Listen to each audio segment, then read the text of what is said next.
Pastor Sam Adeyemi founded a thriving ministry in the heart of one of the world's largest cities and countries, Lagos, Nigeria. But it hasn't been easy. 50% of the country is majority Muslim. Significant tension exists between Christian and Muslim communities in the north. 70% of the country lives below the poverty line. It is from this setting that Sam founded 25,000-member Daystar Christian Center. He felt God impress upon him a vision to teach biblical principles for discovering and releasing human potential. Because of the context, a cornerstone of his ministry has since become giving hope, helping people believe that God can change their outcomes. Sam's leadership is marked by a passion for breaking down hierarchical systems, leading counterculturally, and empowering young leaders. Let's welcome back to the summit, Pastor Sam Adeyemi. I am honored to be back at the Global Leadership Summit. This is an incredible gathering of leaders from all over the world.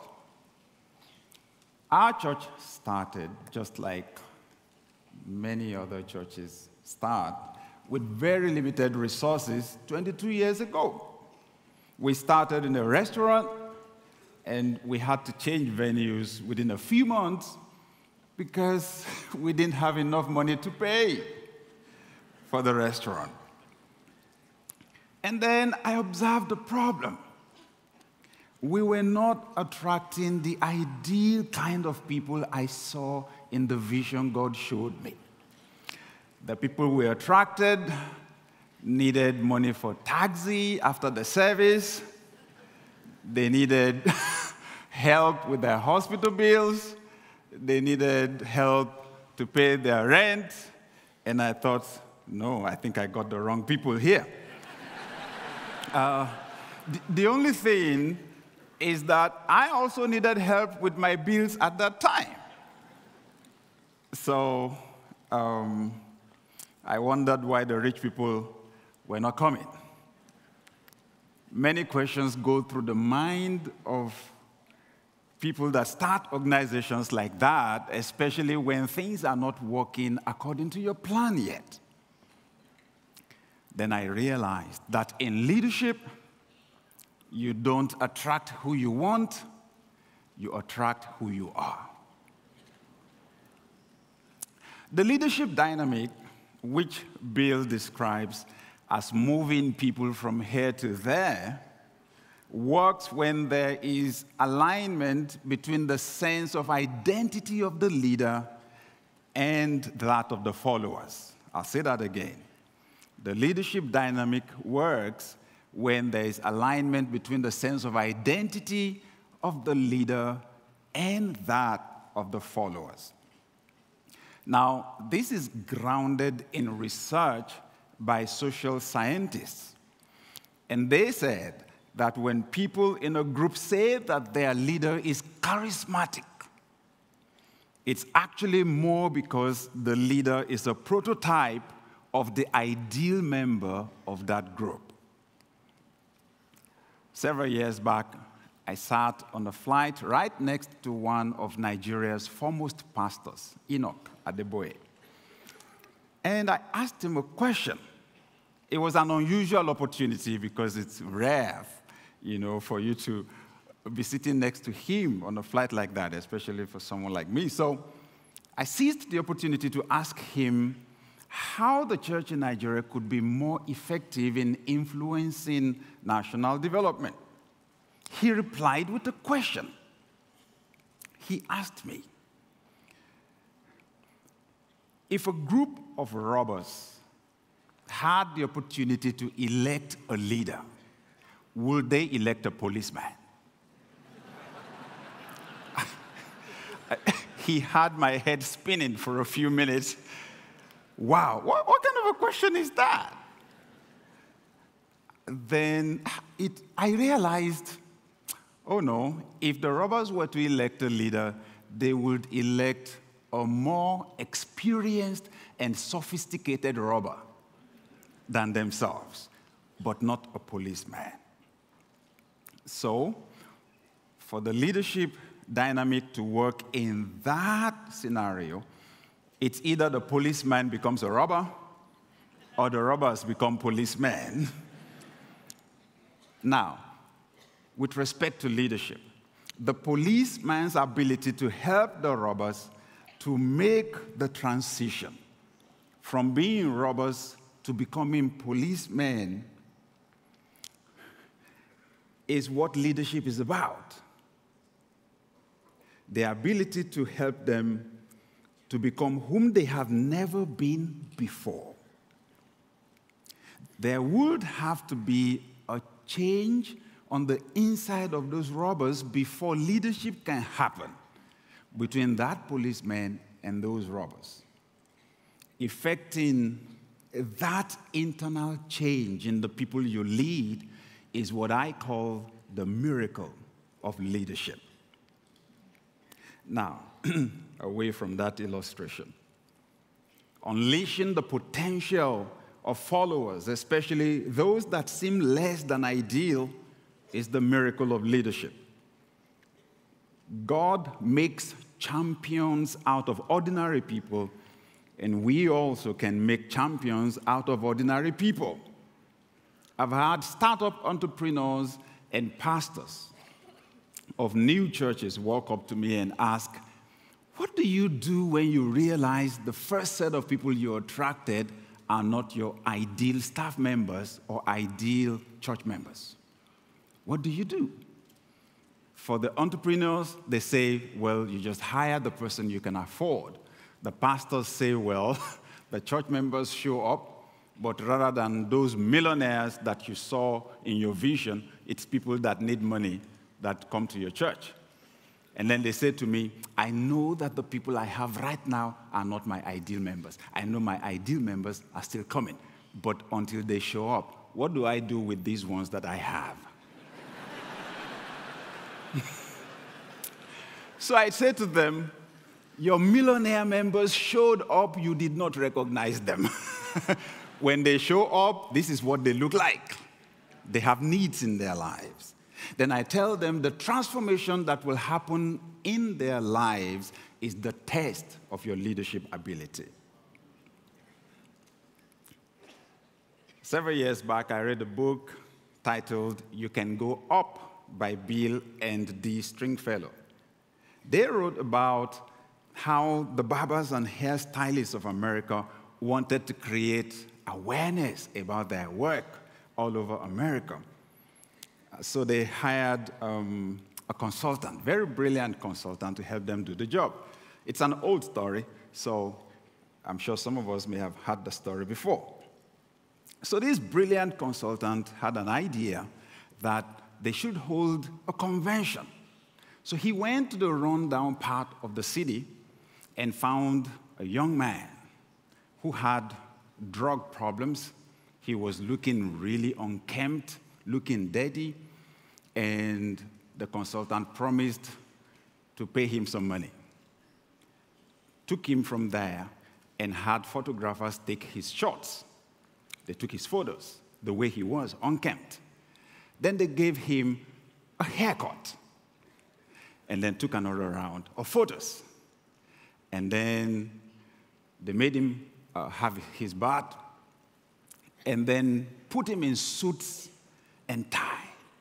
He was looking every inch like an executive. So they had the convention at an hotel. And on the day the convention started, they had 3 life-size frames, photo frames, at the lobby of the hotel. The first frame had the young man the way he was, unkempt. The second one had him after his haircut. The third one had him looking like an executive in suit and tie. And the young man himself was right there at the lobby of the hotel, shaking people's hands and welcoming them to the convention. And they had this bold banner over those 3 frames. See what the barbers and hairstylists of America can do to a man. It worked. I mean, it made the headlines. So the manager of the hotel really took to this young man and wanted to help him. So he promised him a job. told him, you come on Monday after the convention, I'll give you a job. So on Monday, the hotel manager waited for the young man. He was supposed to come in at 9 a.m. He was not there. 10 a.m., 11, 12. When it was time for lunch, the manager didn't go to the restaurant. He asked for them to bring his food to his office. He was waiting for the young man, but the young man never showed up. So he forgot about it. Some months down the line, the manager was walking through the store and saw the 3 life-sized photo frames. He just grabbed one of them and ran to the rundown part of the city and began to ask people, do you know this guy? Do you know this guy? Nobody knew the guy. And all of a sudden, it occurred to him he had the wrong frame. So he ran back and took the first frame. The one he took had the young man in suit. So he went back and took the frame that had the young man the way he was originally. And within a short time, he located the young man. The young man was back to where he was before. See, the big leadership lesson for us there is real and sustainable change in people's lives begins with a change in their sense of identity. One of the greatest gifts you can give someone is a new belief about himself or herself, a new belief about who they are, about what they have, and about what they can do. When you let people realize that they are better than they think they are, that they have more than they think they have, and that they can do a whole lot more than they think they can do, that is when we really, really bring change to people's lives. What we believe is what we become. I watched some time ago a movie, Queen of Katwe, about a young girl raised in Kampala, Uganda. And this young girl just happened to stumble on this chess club where her brother had been sneaking too. And then they found out that this girl had amazing gifts that helped her to excel with chess. And she began to win competitions. One day, her chess coach was coaching her. She was about to make a move, and he said, stop. Don't make that move. That would be a mistake. She said, no. So she disobeyed the coach, made her moves, and the coach screamed. He jumped from his seat. He said, Fiona, this is amazing. This is incredible. You can see 8 moves ahead before you make your move. It's only chess masters that can do this. And as she began to describe what she could accomplish, she went into self-doubt. Began to say, you think that can happen to somebody like me? And then the coach said something to her. He said, sometimes where you are used to is not where you belong to. He said to her, what you believe is where you belong. And the people that we lead find themselves in scenarios like that. They are plagued by self-doubt. And we need to let them know. They may have been used to something in their lives. They may have been used to being low or being poor. But where they are used to is not where they belong. Jesus said in Mark 9:23, if you can believe, all things are possible to him that believes. In leadership, the famous saying holds true. The heart of the matter is a matter of the heart. Changing how people see themselves is where the hard work is in leadership. Most people are sabotaged by self-limiting beliefs. Self-limiting beliefs that have been shaped by their history, their experiences, or their social status.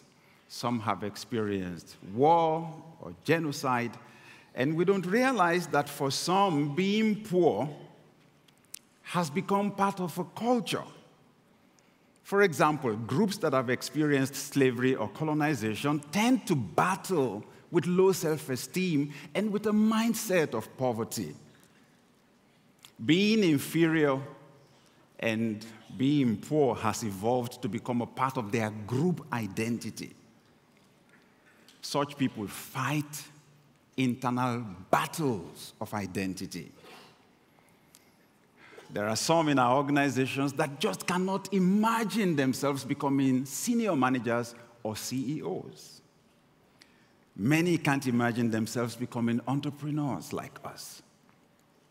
Changing such people from the inside out makes our leadership truly transformational.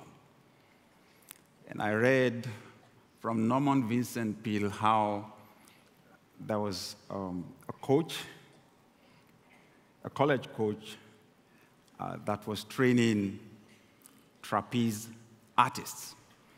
There was this particular young man that had a problem actually going over a particular bar. So at the point, the young man stopped, looked at the coach, and said, "Coach, how do I get over that bar?" The coach said, "Son, you know what? When you get there, throw your heart over the bar, and your body will follow it." Okay? Yeah. The heart of the matter is a matter of the heart. How do you throw the heart of your employee over the barriers that stop them from excelling? How do you throw the heart of a whole team or the heart of a whole organization over a bar? When I think about my country, Nigeria, that's the question I ask myself. How do you throw the heart of a whole nation over the bar? I read something in Matthew chapter 13 in the Bible. And Jesus described how to transform people's lives by transforming their heart. He said in the second part of that verse, Matthew 13:15, "Otherwise, they might see with their eyes, hear with their ears, understand with their hearts, and turn, and I would heal them." Powerful steps there to healing.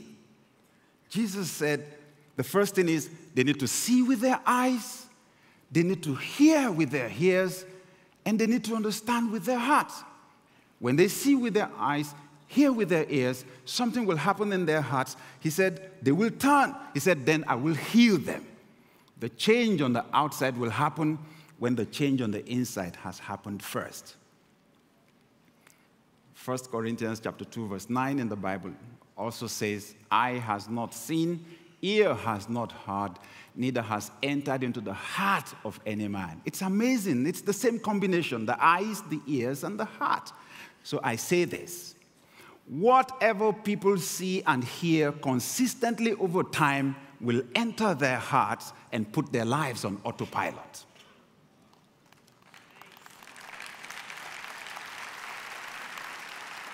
I'll say that again. Whatever people see and hear consistently over time will enter their hearts and put their lives on autopilot. Amazing. The advertising industry works on that principle. Oh, they know. They just need to put it on billboards. They need to put it on TV, put it on radio. Once it enters your heart, you'll buy it. To change your followers from the inside out, change what they see and hear. Change what they see and hear. So let me give us 4 steps for applying this. Remember, the shift you want to create is in their sense of identity. It's in the way they see themselves. It's in what they believe they can do and what they believe that they have. Number 1, describe your vision for your organization or your group over and over. There is power in vision. You and those that follow you should have new identities in your vision. Let's say, for example, you're a startup entrepreneur.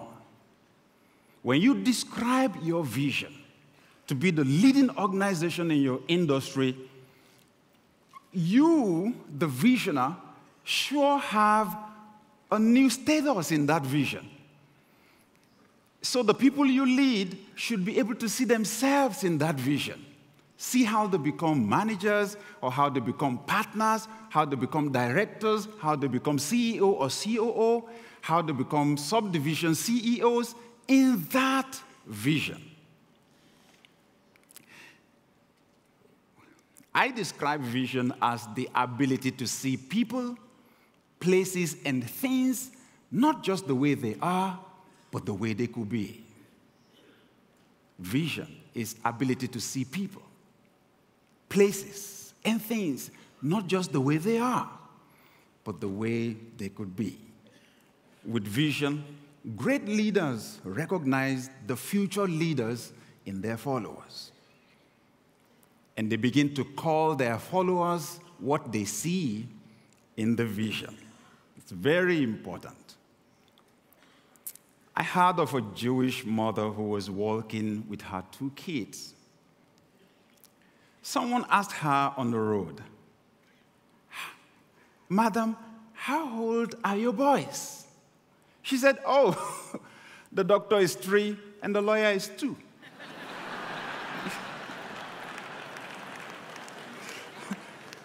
That is leadership. She's selling a vision to those kids already. That's how she sees them. It's absolutely important how we describe our employees, how we describe the people that we lead. We've got to call them not who they are now, but who they are in the vision that we see. Your vision is like a mirror where they see their present selves. They see not just their present selves, but their future selves. Build their self-esteem also through your attitude, how you respond to them, how you talk to them, how you treat them. Affect their thinking about themselves.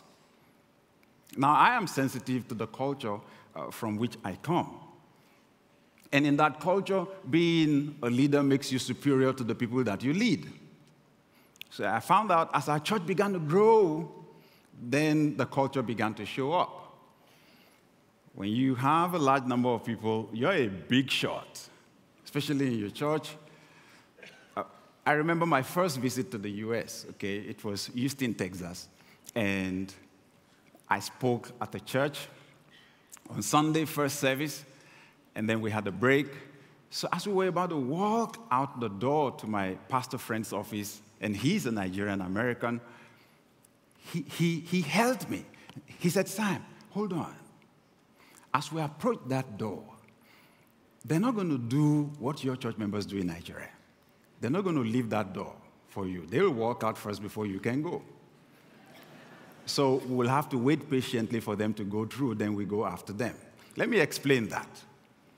When you're a big shot, you pastor a large church, in my culture, as you approach that door, people will move out of the way for you, okay?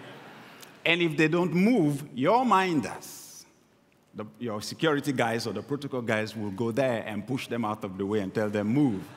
Yeah, because the big man of God is coming, you know? As our church began to grow big, then I saw that culture evolving. And then I said to the minders or the protocol guys, "Please, never push anyone because of me." I know when you see the big crowd, okay?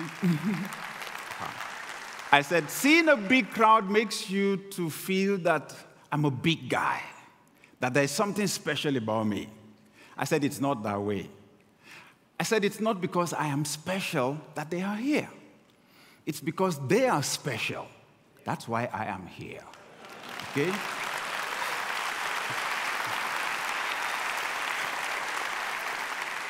I said to them, if you need to push anybody, push me.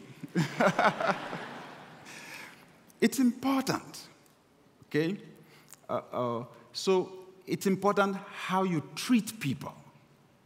There's a way you treat them, and they know they are meant to be down there, and you are meant to be up here. 20 years ago, my mentor gave me a challenge. You know, he said to me, because he sensed that I was struggling with my self-esteem, he said, rather than plan the growth of your church on guest speakers, why don't you become the person people want to listen to? That's one of the most challenging statements anybody ever made to me. Because he saw that I had the potential, I had the capacity to become like the great speakers that I was invited. He shifted my thinking about myself. That's what great leaders do. Change what people think about themselves. Jack Ma, the founder of the Chinese company Alibaba, sold his vision to a group of young people in 1999. He told them their brains were as good as those of the people in Silicon Valley, and that their competition were not local Chinese companies, but global IT corporations. And eventually, he led that team to build a global company. When you have an organization packed with potential CEOs, you can shake your industry and you can shake your world. The second thing, set up a structured training system. Set up a structured training system. Ask yourself a question. Is your training system capable of producing the ideal staff or members you see in your vision? An effective training program will deepen the understanding of your vision, values, strategies, and structure. It will help people to find alignment between their own personal visions and values and those of your organization. Training creates consistency in knowledge and skills across the organization. I realized when I asked myself that question some 20 years ago that our training program was not capable of producing the kind of people that we saw in our vision.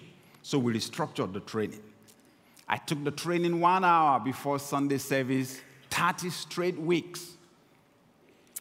The result was amazing. It was explosive. Our attendance multiplied 10 times in 2 years. We went from 500 to 5,000 within 2 short years. The training deepened the commitment of our workforce. In fact, eventually, I created another level of training that teaches our people to start and run organizations of their own. Now, when we call a meeting of our workers and leaders in church, we have about 6,000 people in attendance, just the workers and the leaders. Next, you must model the transformation you're talking about. People try to reach a standard they can see. Those you lead need to see you also transformed. Set high standards for yourself. Paul the Apostle said, 1 Corinthians 11, verse 1, follow my example as I follow the example of Christ. He had a high standard, and as he tried to reach it, he asked his people to be like him. And this is very important. As you grow, tell your followers, your employees, your staff, tell them whatever it is they see you do, they also can do it. And finally, reinvent yourself over and over. You can't afford to be the same person they knew 2 years ago. You die at one level to evolve to another. If you are stranded at one level of success, those following you will also be stranded. To become someone you have never been before, you must let go of whom you have been until now. And that requires for you to deal with your insecurity and to let go of your success at your current level. Delegating my pastoral functions like preaching and conducting weddings was painful at a point in time because I love people. I like to be part of their joy. but I had to let them go. Many leaders are stranded at one level of success because their capacity for self-sacrifice and for risk-taking has been blunted by their success. And then I try to lead the people that I train through their own death and resurrection experiences. Push them into new positions. In fact, I have encouraged some of the people that have served with me to leave altogether and start their own organizations because I believe they have the capacity to lead their organizations like I do.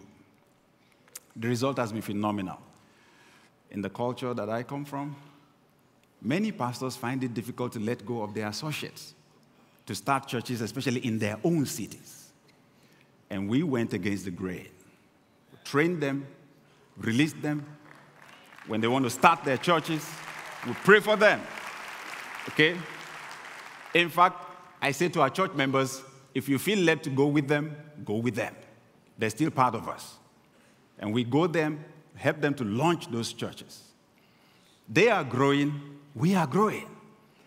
It's amazing. Some of the fastest growing churches in my city are led by some of these young people. And some of them are right here at this summit.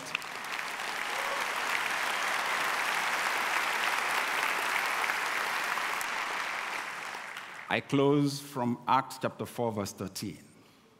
It says, when they saw the courage of Peter and John and realized that they were unschooled, ordinary men, they were astonished. And they took note that these men had been with Jesus. I pray that God will help you and me to turn our organizations into leadership production factories that will produce the leaders that will change our world. I pray that no one will hang around you for 1 year or longer without transformation in their lives. Finally, let me remind you that even you are far better than you think you are. You have a whole lot more resources than you think you have, and you can do a whole lot more than you're doing right now. And I pray that this GLS Summit will be that place of reinvention for you. I encourage you to be brave, to embrace and to fulfill the destiny God has for you as a leader. Thank you.